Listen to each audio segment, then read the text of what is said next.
Power star Pawan Singh भाई साहब एगो फिर धमाकेदार हिंदी सॉन्ग आवे वाला बा। कैसे आवे वाला बा, कैसे में बताओ थिला सब कुछ बताई। एकरे पहले अगर आप लोग यार पवन सिंह का फैन हुआ तो यार हमने चैनल को सब्सक्राइब करा, अगर फेसबुक पे हुआ तो पेज फॉलो करा। चला पूरी कहानी विस्तार से बता देला। भाई साहब पावर स्टार पवन सिंह एगो बॉलीवुड अभिनेता के साथ में एगो गाना का शूटिंग होत, एगो क्लिप वायरल हो रहा बा इस समय सोशल मीडिया पे। जैसे कि आप लोग देख लेना हुआ तो बगल में स्क्रीन शॉट दे देते आप लोग देखला कि पावर स्टार पवन सिंह इसमें बॉलीवुड सॉन्ग फिर एगो आवे वाला बा। जैसे कि आप लोग जानते हैं कि एकरे पहले आई नहीं कई सारा सॉन्ग बॉलीवुड का आई लेला पवन सिंह के, जोन की इतना बड़ा बड़ा गर्दा रिकॉर्ड बनावेला कि जेके सब लोग सुन के सबका हालत खराब हो जाले। लेकिन यार ये समय पावर स्टार पवन सिंह के एगो फिर से गाना का शूट चालू हो चुकल बा। जैसे कि आप लोग के मालूम होई कि गाना के जो शूटिंग बा उनकर एकरे पहले मतलब भी कई सारा सॉन्ग उनकर बॉलीवुड के आइल रहेला।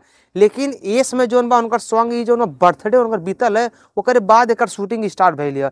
एकरे बारे में उनका क्यों फिलहाल क्यों खुल के बतावत नहीं बा, लेकिन कुछ खास लोग हो जोन की उनके माध्यम से ये जानकारी निकल के आई है। कहें कि जब इस शॉर्ट आउट जो क्लिप वायरल हो रहा बा, जब एकरे बारे में पूछल गई कि यार कैसे ये क्लिप बा, कैसन बा, कौन सा सॉन्ग बा, जो बॉलीवुड के जो अभिनेता के साथ में शूटिंग चल रहा बा, कौन सॉन्ग बा, तो पता चल रहा भाई साहब एगो बहुत ही बड़ा धमाका फिर बॉलीवुड इंडस्ट्री में भोजपुरी के स्टार पावर स्टार तोरे धमाका करे वाला हुए। अब भाई साहब हमारे बता दी गाना बोल का बा, कब रिलीज हुई, कुछ भी पता ना बा, सिर्फ इतना पता बा कि वो बहुत ही बढ़िया गाना पावर स्टार पवन सिंह का आप लोगों के बीच में आवे वाला बा। जब भी कुछ भी अपडेट आए तुरंत बताइए। एकरे पहले अगर आप लोग हमारे चैनल पे नया हुआ तो यार चैनल को सब्सक्राइब करा, वीडियो को लाइक करा। हमने अगले वीडियो तब तक के लिए नमस्कार, बाय प्रणाम, हर हर महादेव, जय श्री राम।